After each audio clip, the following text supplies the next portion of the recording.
Thank you very much. Asanteni sana.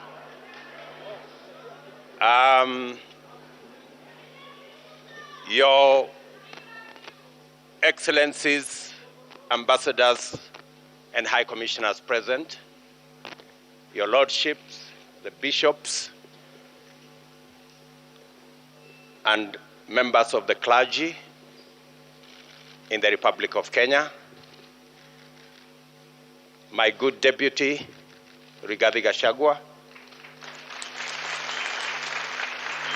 distinguished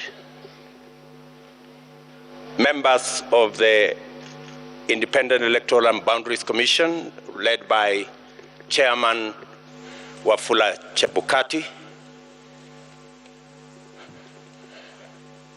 fellow countrymen and women, good evening.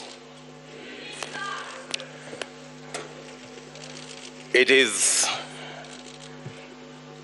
a wonderful evening, and I want to thank God that we are here this evening to witness this momentous occasion as the people of Kenya restate what is in Article 1 of the Constitution of Kenya, that all sovereign power belong to the people of Kenya. I want to thank God for getting us to this point. I want to thank God that today we have concluded this election. I know that there were predictions that I won't get to the ballot. There were predictions that we won't get here. But because there is a God in heaven, we are here. And I want to, in a very special way, say and confess that without God, we wouldn't have been here. My gratitude also goes to the people of Kenya, the millions who listened to us, the millions who participated in our campaigns peacefully, the millions who turned up to vote for us on 9th of August, and the millions who have waited patiently until this announcement has been made. Specifically, I want to thank my fellow countrymen and women because we have raised the bar in this election. Jointly, we have raised the bar. This election was much about the issues than the ethnic configurations that have always informed our elections. Gratitude goes to the millions of Kenyans who refused to be boxed into tribal cocoons. I am a very proud Kenyan this evening that the people of Kenya have raised the bar on us who are seeking leadership in our country. Not to sell our ethnicities, but to sell our programs, our manifestos, our agenda, and our plan. Let me also say right at the start that in here and in this election, there are no losers. The people of Kenya have won because we have raised the political bar. I want to say that the people of Kenya, led by the 14 million who turned up to vote, are the biggest winners. The hero of this election is the IEBC, led by Wafula Chebukati. I say this with conviction that the IEBC amazed all of us. With the results in the public portal, all the servers were open. And everybody, all you needed is a simple calculator, and you would have the results. I want to congratulate the IEBC for raising the bar. And I want to say, without fear of any contradiction, that one Wafula Chebukati is our hero. Soft-spoken, but firm. And I want to tell you, Mr. Chairman, we are very proud that without informing any one of us, you put all the results from all the polling stations on a public portal where any Kenyan could access. That became the game changer in this election.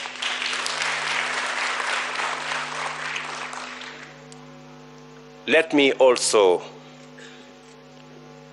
at this point in time, thank our partners, the religious leaders, who were part of this process right from the beginning.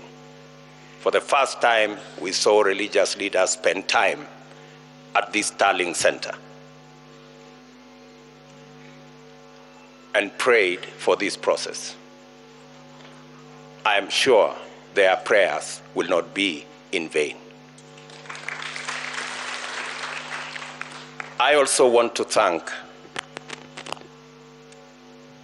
our development partners, our diplomatic community, and all the observers who came in their thousands to be part and parcel of the process right from almost 2 weeks ago to its conclusion in this auditorium. To all of them, I tell them the people of Kenya are eternally grateful that you took your time, valuable time, to watch over this process so that the right thing can happen. I want to thank my worthy competitor, the Honorable Raila Odinga, for a campaign that we all dwelled on issues and we tried to sell an agenda to the people of Kenya. I want to promise that I will work with all elected leaders and all leaders in Kenya so that we can fashion a country that leaves nobody behind. What the people of Kenya have done, they have assigned us responsibilities. There will be those of us who will be in the executive, but there will be those of us who will oversee what we do in the executive. Both responsibilities in government and in the opposition are important for the people of Kenya.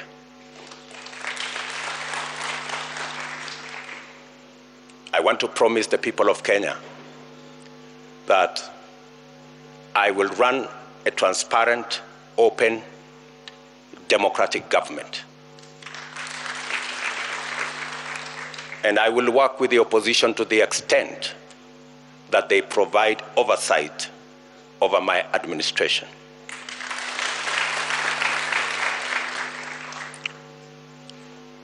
Let me also, at this point in time, acknowledge my boss, the President of the Republic of Kenya, His Excellency Uhuru Kenyatta, who has worked with me over the last 10 years in various forms. And I want to commit to the people of Kenya that I will build on the foundation that President Kenyatta and I put together and take this country to the next level. I want to promise all the people of Kenya, whichever way they voted, that this will be their government. I know many are wondering, especially those who have done many things against us. I want to tell them that they have nothing to fear. There is no room. There is nothing. There is no room for vengeance. There is no room for looking back. We are looking into the future. I am acutely aware that our country is at a stage where we need all hands on deck to move it forward. We do not have the luxury to look back. We do not have the luxury to point fingers. We do not have the luxury to apportion blame.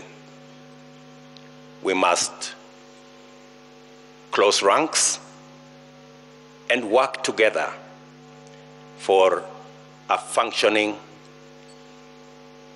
democratic, prosperous Kenya. I want to thank the members of my team, starting with my wife and family,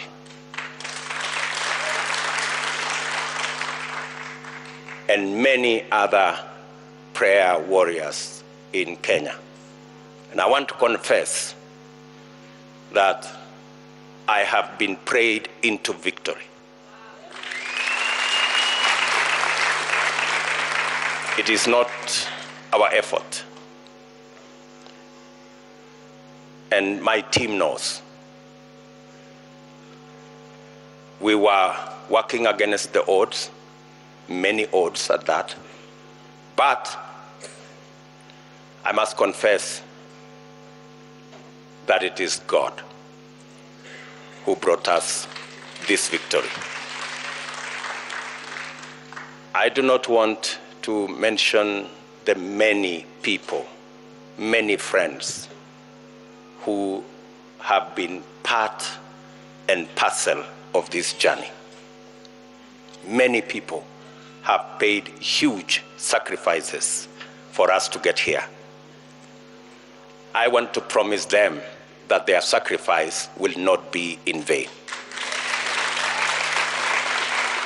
I and my team and I will work very hard to make sure that we don't let the sacrifices made by many Kenyans, we don't let them down.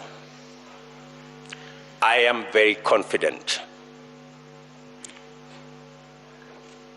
that this country will come together and we can move forward as one united, democratic, and prosperous country. I want to ask our religious leaders from across Kenya to pray for us and to pray for the unity and prosperity of our country.